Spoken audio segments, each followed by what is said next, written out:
Hello students, welcome to desert rose psychics. मेरा नाम अली हसन है और आज का जो हमारा टॉपिक है वह है रेसिडुअल शिज़ोफ्रेनिया डिसऑर्डर। चलिए स्टार्ट करते हैं। हाँ स्टूडेंट्स, अगर हम इंट्रोडक्शन के बारे में बात करें रेसिडुअल शिज़ोफ्रेनिया डिसऑर्डर के बारे में, तो ये शिज़ोफ्रेनिया एक सब टाइप है जो तब होता है जब किसी शख्स में शिज़ोफ्रेनिया के मेजर सिम्टम्स कम हो जाते हैं लेकिन कुछ नेगेटिव सिम्टम्स रह जाते हैं।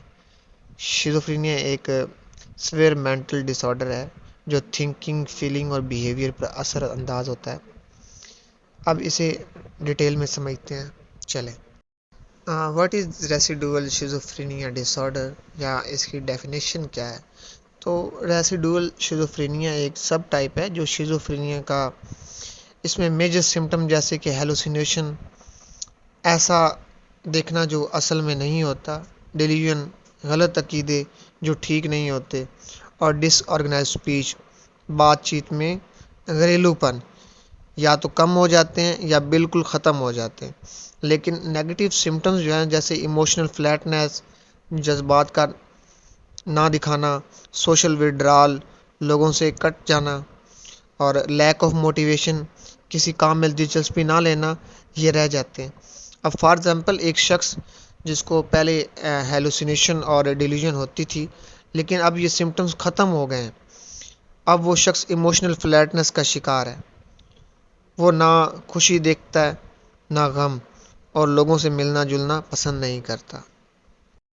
स्टूडेंट्स, अगर हम काजेज़ की बात करें रेसिडुअल डिसऑर्डर की, तो जेनेटिक फैक्टर इसमें होता है, brain chemistry, environmental factor, substance abuse. और फर्स्ट अगर हम जेनेटिक फैक्टर को एक्सप्लेन करें तो अगर फैमिली में किसी को शिज़ोफ्रेनिया है तो दूसरों में भी होने के चांसेस बढ़ जाते हैं। सेकंड, अगर ब्रेन केमिस्ट्री है तो ये ब्रेन की केमिकल जैसे कि डोपामाइन और ग्लूटामेट इम्बैलेंस शिज़ोफ्रेनिया को ट्रिगर कर सकते हैं। थर्ड, जो इन्वायरमेंटल फैक्टर है, इसमें क्या होता है कि बचपन में ट्रॉमा, स्ट्रेस और वायरल इन्फेक्शन को एक्सपोजर भी इस डिसऑर्डर को ट्रिगर कर सकता है। और सब्सटेंस अब्यूज ड्रग जैसे कि मैरिजुआना और एलएसडी शिज़ोफ्रेनिया सिम्टम्स को ट्रिगर कर सकते हैं। उम्मीद करता हूँ आई नो कि आपको ये समझ आई होगी काजेज़ की। अगर हम रेसिडुअल शिज़ोफ्रेनिया डिसऑर्डर के सिम्टम्स को बात करें तो ये जो मेजरली नेगेटिव सिम्टम होते हैं इसके flatness, emotional flatness, social withdrawal, lack of motivation, alogia, anhedonia, affective flattening.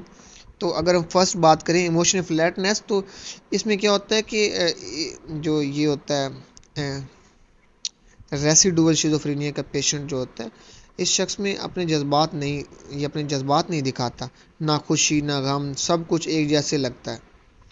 और सेकंड, जगह सोशल विड्रॉल की बात करें तो इस शख्स को ना लोगों से बातचीत नहीं करता, बिल्कुल कट हो जाता है। वो अकेले रहना पसंद करता है और सोशल इंटरेक्शन अवॉइड करता है। थर्ड, अगर हम बात करें लैक ऑफ मोटिवेशन की, तो इसमें क्या होता है, तो इस शख्स में किसी भी काम को करने की मोटिवेशन नहीं होती, वो अपने डेली टास्क भी ठीक से नहीं कर पाता। और फोर्थ, ये भी बहुत देखा जाता है कॉमन, एलोगिया, काम कम बोलना और बातचीत में घरेलूपन। और एक और भी है जो है जिसे हम कहते हैं एनहिडोनिया, आम तौर पे ये जो होता है ना खुशी देने वाली चीज़ों में दिलचस्पी को ख़त्म कर हो जाना, मतलब ये होता है इसमें। और इफ़ेक्टिव फ्लैटनिंग जो होती है इसमें जो फेशियल एक्सप्रेशन और बॉडी लैंग्वेज की जो ज़रिए जज्बात ना दिखाना, ये भी होता है। डायग्नोसिस रेसिडुअल शिज़ोफ्रेनिया डिसऑर्डर के जो डायग्नोसिस है काफ़ी मुश्किल हो सकता है क्योंकि इसमें नेगेटिव सिम्टम डोमिनेट करते हैं डायग्नोसिस के लिए। तो फर्स्ट हम देखते हैं clinical interview, psychological testing, medical history, observation. ये बहुत ज़रूरी है ऑब्जर्वेशन ना। फर्स्ट अगर हम बात करें क्लिनिकल इंटरव्यू, तो इसमें साइकेट्रिस्ट और साइकोलॉजिस्ट इस शख्स के डिटेल इंटरव्यू करता है और उसके पास सिम्टम्स और बिहेवियर को एनालाइज करता है। आई नो आपको समझ आई होगी। अगर सेकंड की हम बात करें साइकोलॉजिकल टेस्टिंग, तो इसमें मुख्तलिफ साइकोलॉजिकल टेस्ट और क्वेश्चन यूज़ किए जाते हैं ताकि शख्स के सिम्टम को असेस किया जा सके। जी। थर्ड, अगर हम बात करें मेडिकल हिस्ट्री, इस शख्स की जो मेडिकल हिस्ट्री को रिव्यू किया जाता है, including past mental health issues और मेडिकेशन के। और फोर्थ, अगर हम बात करें ऑब्जर्वेशन, इस शख्स के बिहेवियर को ऑब्जर्व किया जाता है कुछ वक्त के लिए ताकि सिम्टम को आइडेंटिफाई किया जा सके। Treatment of residual schizophrenia disorder. अब अगर देखा जाए रेसिडुअल शिज़ोफ्रेनिया डिसऑर्डर का ट्रीटमेंट तो डिफरेंट चीज़ों पर मुबनी होता है, जो पेशेंट की ज़रूरत और सिम्टम्स पर डिपेंड करता है। इसमें जो फर्स्ट चीज़ है मेडिकेशन होती है। मेडिकेशन में क्या होता है कि एंटीसाइकोटिक मेडिकेशन जैसे कि बहुत सी हैं जो मैं बताना पसंद नहीं करूँगा बिकॉज़ आप स्टूडेंट्स लर्निंग फेज में हैं, तो आप इसका मिसयूज़ कर सकते हैं। तो वो यूज़ की जाती हैं और शिज़ोफ्रेनिया के जो सिम्टम्स को कंट्रोल करने में मददगार होती हैं। सेकंड, अगर हम बात करें साइकोथेरेपी में, तो ऑब्वियसली इसमें सीबीटी को अप्लाई किया जाता है, कॉग्निटिव बिहेवियर थेरेपी, और सपोर्टिव थेरेपी यूज़ की जाती है ताकि पेशेंट को अपने थॉट्स और बिहेवियर को मैनेज करने में मदद मिले। थर्ड, सोशल स्किल ट्रेनिंग होती है। इसमें सोशल इंटरेक्शन और कम्युनिकेशन स्किल को इम्प्रूव करने के लिए ट्रेनिंग दी जाती है। और फोर जो होता है, इसमें रिहैबिलिटेशन प्रोग्राम होता है, वोकेशनल ट्रेनिंग और रिहैबिलिटेशन प्रोग्राम यूज़ किए जाते हैं ताकि पेशेंट अपनी ज़िंदगी को नॉर्मल तौर पर जी सके। फिफ्थ जो है, इसमें होता है फैमिली थेरेपी। फैमिली मेम्बर को भी इन्वॉल्व किया जाता है ताकि वो पेशेंट की बेहतरी में मदद कर सके और उसका सपोर्ट सिस्टम बन सके।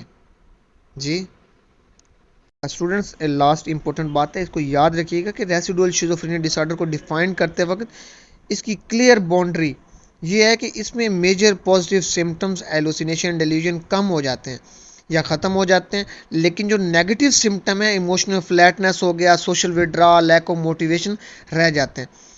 इस डेलिनेशन से ह्यूमन ये समझ आता है कि ये जो शिज़ोफ्रेनिया ऐसा स्टेज है जहाँ पेशेंट थोड़ा स्टेबल होता है लेकिन फिर भी कुछ सिम्टम से गुजर रहा होता है।